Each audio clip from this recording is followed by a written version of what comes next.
ఆ సహనమును దేవుడు మీ యొక్క సమయమును దేవుడు ఆయన పరిశీలన చేస్తున్నాడు. దేవుడు మరి మీ పట్ల దేవుడు కలిగి ఉన్నటువంటి మంచి ఆ ప్రణాళికను బట్టి దేవునికి వందనములు, స్తుతులు, స్తోత్రములు చెల్లిస్తున్నాం. హల్లెలూయా. ఈ దేవునికి నా యొక్క వందనములు తెలియజేస్తుంటున్నాం. మరి యొక్క అవుట్ రీచ్ లో పాల్గొనటం మాకెంతో సంతోషం. నా యొక్క ప్రారంభ దినాల్లో ఇట్లా అవుట్ రీచెస్ ఎప్పుడు ఇంక ఇదే పని. అవుట్ రీచెస్, తర్వాత ఆల్ నైట్ ప్రేయర్స్, మరి స్వార్థీకరణ, ఎప్పుడు కూడా విరామం లేకుండా ప్రయాణాలు.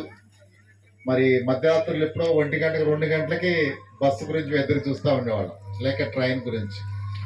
సో అయినప్పుడు కూడా దేవుడు మరి ఇది ఒక్కరోజు చేసి 2 రోజులు మరి తర్వాత ఆపేటువంటిది కాదు.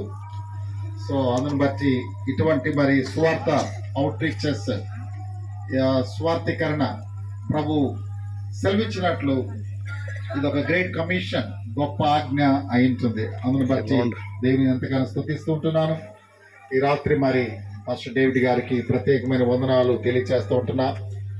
ఎన్నున్నప్పుడు కూడా, ఏదున్నా ఏది లేకున్నప్పుడు కూడా కొంతకాలం నుంచి వారి యొక్క అవుట్ రీచ్ స్టార్ట్ చేశారు.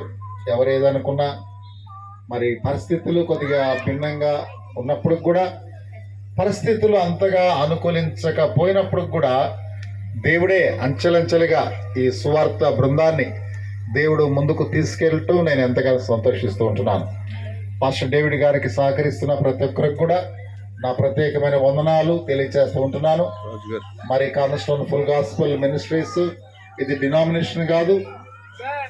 తర్వాత ఇది చూస్తే మనుషుల చేత స్థాపించబడింది కాదు. కార్నర్స్టోన్ అంటే ప్రభు అయిన యేసుక్రీస్తు వారే. ఆమేన్, హల్లెలూయా. సో చిన్న బిడ్డలు మరి చక్కగా పాటలు పాడారు. We are so happy. వచ్చిన మీ అందరికి కూడా ప్రభు నామలో వందనములు తెలియచేస్తూ ఉంటున్నాను. కనుక ఈ రాత్రి మరి కొద్ది నిమిషాలు నేను వాక్యాన్ని నేను చెప్తాను. మరి దేవుని యొక్క వాక్యం నుంచి నా భార్య అందు వచ్చేటప్పుడు కళ్ళద్దాలు తీసుకెళ్తామని అడిగింది నన్ను. నేనన్నా ఇప్పుడు నా బ్యాగ్ నాతో ఉంటుంది, అందులో నాకు కళ్ళద్దాలు అన్నీ ఉంటాయి, పర్వాలేదులే అని చెప్పాను. నేను మంచిది అయినప్పుడు కూడా నేను కూర్చున్న వెనక ప్రభా మరి కళ్ళద్దాలు లేకుండా వచ్చా, నేను బైబిల్ చదువుతా కానీ నాకు కొద్దిగా రీడింగ్ క్లాసెస్ కావాలి, ఎట్లా చేయాలని రెవరెంట్ సైలస్ గారు నా పక్కన కూర్చుంటే నేను కూర్చొని ఆలోచిస్తా ఉన్నా నీళ్లు తాగి. అప్పుడు ప్రభు నాకు ఒక వాక్యాన్ని జ్ఞాపం చేశారు పరిశుద్ధ గ్రంథం నుంచి. ఈ రాత్రి అదే మీకు చెప్తాను.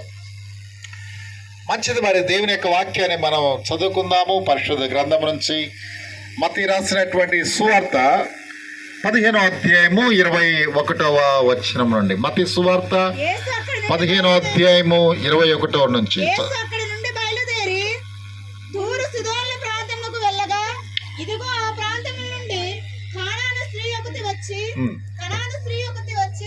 ప్రభువా, దావీదు కుమారుడా, నన్ను కరుణింపుము, నా కుమార్తె దయ్యము పట్టి బహుబాధపడుచున్నదని కేకలు వేసెను. అందుకు ఆయన ఆమెతో ఒక్క మాట ఎన్నో చెప్పలేదు. అప్పుడు ఆయన శిష్యులు వచ్చి, ఈమె మన వెంబడి వచ్చి కేకలు వేయుచున్నది కనుక ఈమెను పంపివేయమని ఆయన వేడుకొనగా, ఆయన ఇశ్రాయేలు ఇంటి వారి నశించు గొర్రెల ఎద్దకే గాని మరి ఎవరి ఎద్దకును నేను పంపబడలేదనను. ఆయనను ఆమె వచ్చి ఆయనకు మ్రొక్కి, ప్రభువా నాకు సహాయం చేయమని అడిగాను. అందుకు ఆయన పిల్లల రొట్టె తీసుకొని కుక్క పిల్లలకు వేయుట యుక్తము కాదని చెప్పగా, ఆమె నిజమే ప్రభువా, కుక్క పిల్లలు కూడా తమ యజమానుల బల్ల మీద నుండి పడు ముక్కలు తినును కదా అని చెప్పాను. అందుకు యేసు, అమ్మా, నీ విశ్వాసము గొప్పది, నీవు కోరినట్టే నీకు అవునుగాక అని చెప్పాను. చాలా అంతవరకు ప్రార్థన చేసి, దేవా పరమ తండ్రి, మీ కొందనములు స్తుతులు నాయన. ఈ రాత్రి మీ యొక్క వాక్యమును మేము ధ్యానించుండగా మా అందరితో మీరు మాట్లాడి మమ్మల్ని దర్శించండి. మీ కృపకు మేము